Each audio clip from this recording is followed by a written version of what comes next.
Hi అండి. అందరూ ఎలా ఉన్నారు? బాగున్నారా? అందరూ బాగుండాలని నేనైతే మనస్ఫూర్తిగా కోరుకుంటున్నానండి. ఈరోజు నేనైతే ఎగ్ టిక్కా మసాలా చేస్తాను. దానికోసం అయితే ఎగ్స్‌ని ఉడకబెట్టుకొని పక్కన పెట్టుకోండి. తర్వాత ప్రాసెస్ అయితే చూపిస్తాను. ఒక మిక్సీ గిన్నె తీసుకోండి. దాంట్లో 3 టమాటాలు కట్ చేసినవి వేసుకోండి. అలాగే కట్ చేసిన 2 పచ్చిమిర్చి వేసుకోండి. కొద్దిగా కొత్తిమీర వేసుకోండి. దీన్ని మెత్తగా పేస్ట్ చేసుకొని పక్కన పెట్టుకోండి. ఇప్పుడు దీన్ని అయితే గ్రైండ్ చేసుకుందాము. చూడండి, దీన్ని అయితే ఈ రకంగా పేస్ట్ చేసి పక్కన పెట్టుకోండి. ఇప్పుడు స్టవ్ ఆన్ చేసుకుందాం. ఓకే అండి, స్టవ్ ఆన్ చేసుకొని ప్యాన్ అయితే పెట్టుకున్నాను. ఇప్పుడు దీంట్లో 2 స్పూన్ల నూనె వేసుకుందాము. కూరకు సరిపడా వేసుకోండి. నూనె కొద్దిగా ఎక్కువ ఉంటేనే బాగుంటుందండి కర్రీలో, టిక్కాలో. నూనె అయితే హీట్ అయింది కదా. ఇప్పుడు దీంట్లో కొద్దిగా సాజీర, 2 లవంగాలు, 1 ఇలాచి, కొద్దిగా చెక్క ఉంటే వేసుకోండి. అలాగే దీంట్లో కట్ చేసిన 3 ఉల్లిపాయలు వేసుకోండి. ఉల్లిపాయలు అయితే ఫ్రై చేసుకోండి. ఇప్పుడు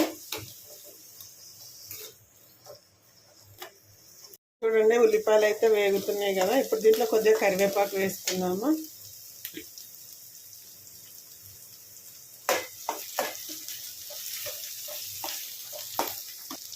ఒక టీ స్పూన్ అల్లం వెల్లుల్లి పేస్ట్ వేసుకోండి.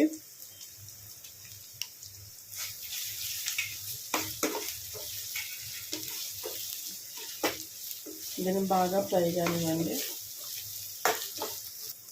మనం గ్రైండ్ చేసిన పేస్ట్ వేసుకున్నాం. ఇప్పుడు 1/2 టీ స్పూన్ పసుపు వేసుకోండి. 1 టీ స్పూన్ కారం వేసుకోండి. 1 టీ స్పూన్ సాల్ట్ వేసుకోండి. 1 టీ స్పూన్ ధనియాల పొడి వేసుకోండి. 1/2 టీ స్పూన్ జీలకర్ర పొడి వేసుకోండి. వేయించిన జీలకర్ర పొడి అండి. 1 పావు టీ స్పూన్ గరం మసాలా వేసుకోండి. ఇదంతా బాగా కలుపుకోండి. ఇప్పుడు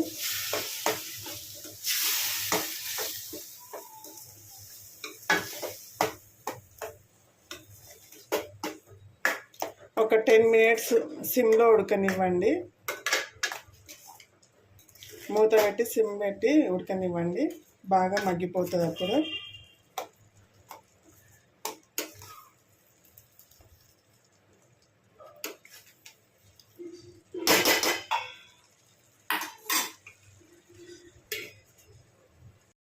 ఇప్పుడు మూత తీసుకొని చూసుకుందాం ఒకసారి. చూడండి, నూనె అయితే పైన తేలింది కదా. అంటే గ్రేవీ అనేది మొత్తం ఉడికిపోయిందండి. మనం అన్ని పచ్చిగా మిక్సీ పట్టినాం కదా. సో ఆయిల్ అంతా పైకి వచ్చింది చూడండి. ఇప్పుడు దీంట్లో కొద్దిగా పెరుగు వేసుకుందాము. ఇదంతా బాగా కలుపుకోండి ఒకసారి.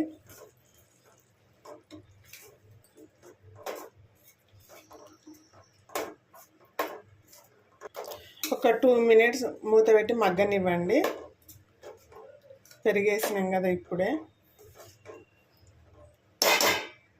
చూడండి, గ్రేవీ ఎంత అయితే మంచిగా ఉడికింది కదా.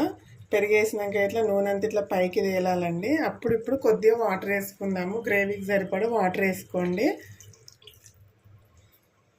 మీ గ్రేవీ పలచగా కావాలంటే కొద్దిగా వేసుకోవచ్చు, లేకపోయినా ఎలాగైనా బాగుంటుందండి టేస్ట్ అయితే. ఒక 5 మినిట్స్ మూత పెట్టి మళ్ళీ మగ్గనివ్వండి.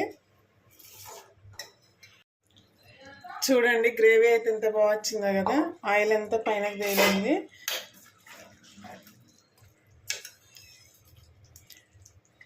ఇప్పుడు కట్ చేసిన ఎగ్స్ని వేసుకుందామండి. ఇలా కట్ చేసుకోండి.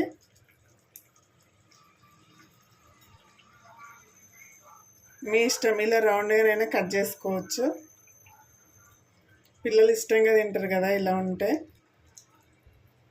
చూడండి, ఎగ్స్ని అయితే మొత్తం వేసుకున్నాం కదా. ఇప్పుడు కొద్దిగా కసూరి మెతి వేసుకోండి ఇందులో.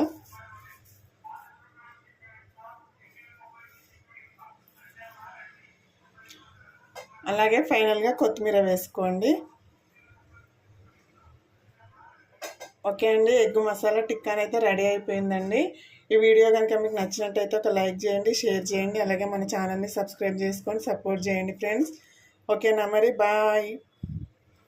కర్రీ అయితే ఒకసారి తప్పకుండా ట్రై చేయండి ఫ్రెండ్స్. Bye friends.